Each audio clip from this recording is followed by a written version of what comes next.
Tense যে আমরা পড়ব দুইটা পড়ব। এখন ইংরেজি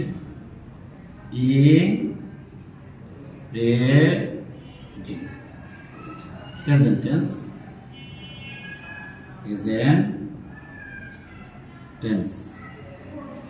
প্রেজেন্ট টেন্স অথবা প্রেজেন্ট ইনডিফিনিট অথবা প্রেজেন্ট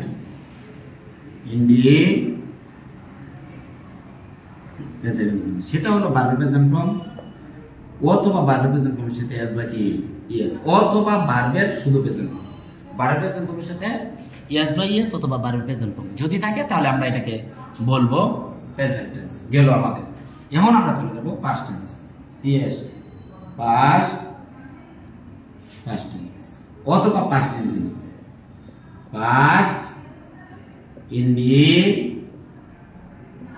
পাস্ট টেন্স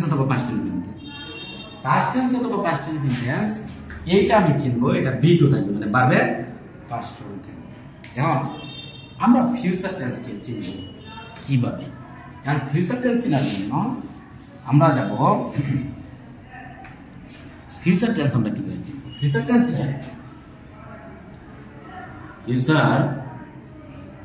টেন্স অথবা ফিউচার ইনডিফিনিট এইটার মধ্যে থাকবে শ্যাল, উইল, পরে থাকবে মাস্ট, এগুলো থাকলে ওটাকে আমরা বলবো ফিউচার টেন্স। আমরা জানি এগুলো মডেল অক্সিলারি ভার্ব, এদের পরে মূল ভার্ব সর্বদা প্রেজেন্ট ফর্মই হয়। তাহলে আমরা present tense, past tense, future tense এগুলো আমরা দেখলাম। এখন যাব আমরা কন্টিনিউয়াস টেন্স। কন্টিনিউয়াস টেন্স আমরা কি দেখেছি? কন্টিনিউয়াস টেন্স ভার্বের প্রেজেন্ট ফর্মের সাথে যদি আইএনজি থাকে তাহলে আমরা বলবো এটা কন্টিনিউয়াস টেন্স। এখন পারফেক্ট টেন্স আমরা কিভাবে শিখব?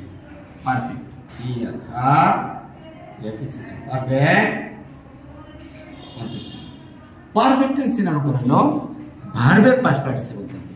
B3 মানে ভার্বের পাস্ট পার্টিসিপল ফর্ম। এটা থাকলে আমরা এটাকে বলবো পারফেক্ট টেন্স। তাহলে আমাদের present tense, present indefinite, past tense, past indefinite, পরে সকল কন্টিনিউয়াস টেন্স, সকল পারফেক্ট টেন্স এগুলো আমাদের শেষ হলো।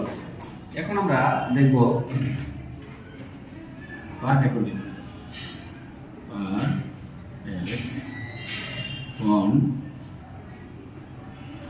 কন্টিনিউয়াস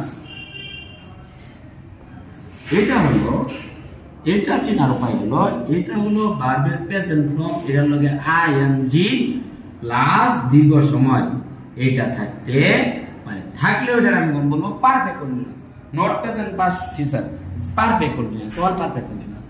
এখন এটার মধ্যে আবার যদি ভার্বের প্রেজেন্ট ফর্ম থাকে তাহলে প্রেজেন্ট বলবো, পাস্ট ফর্ম থাকে পাস্ট বলবো, শ্যাল উইল মাস্ট থাকে ফিউচার বলবো। এখন এটা আমরা শিখলাম। এখন এটা আমরা দেখি পারি কি না। সেটা হলো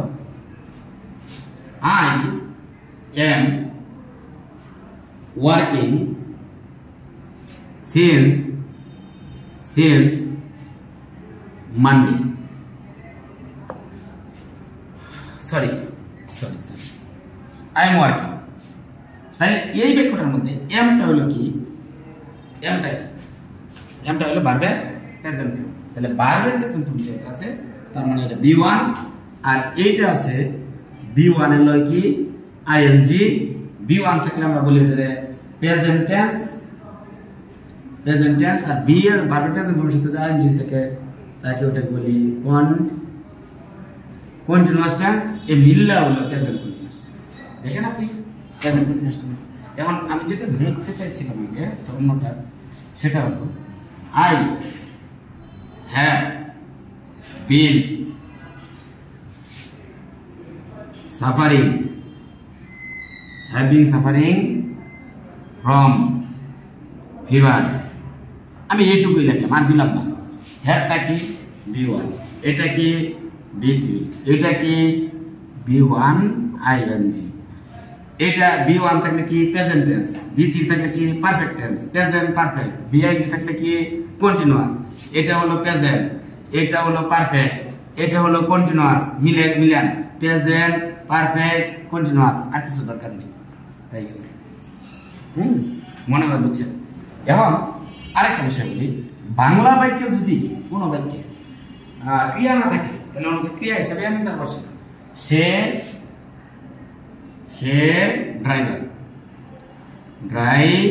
চালক, সে চালক, চালক, তাহলে হি ড্রাইভার, ডিআরআই বিআর। ভার্ব হিসাবে ভার্ব নাই, কোনো ভার্ব নাই, তাহলে এম ইজ আর ভার্ব হিসাবে বসে, যে মূল ভার্ব হিসাবে বসে যদি বাক্যে বাংলা বাক্যে ভার্ব কি না থাকে। এই এখন আমাদের ইংরেজি ভাষার আরেকটু আলোচনা করব। আই হ্যাড ডান ইট। এই বাক্যের মধ্যে হ্যাডটা কি? হ্যাডটা হলো বি2, ডান এটা হলো কি বি3। আপনি বি2-র জন্য কি বলবেন? পাস্ট টেন্স অথবা পাস্ট ইনডিফিনিট টেন্স। আর বি3-র জন্য কি বলবেন? পারফেক্ট। মিলে কি হয়ে গেল? পাস্ট। আশা করি বুঝতে পারছেন। এখন এটার এক্সারসাইজ, বাক্য, ইংরেজি বাক্যকে বাংলাতে কিভাবে অর্থ বলতে হবে, বাংলা বাক্যকে ইংরেজিতে কিভাবে রূপান্তর করতে হবে, একটা বাক্যে বিভিন্ন ধরনের বাক্যে কিভাবে রূপান্তর করা যায়, এই বিষয়গুলো সামনে ক্লাসে আলোচনা করা হবে। ধন্যবাদ।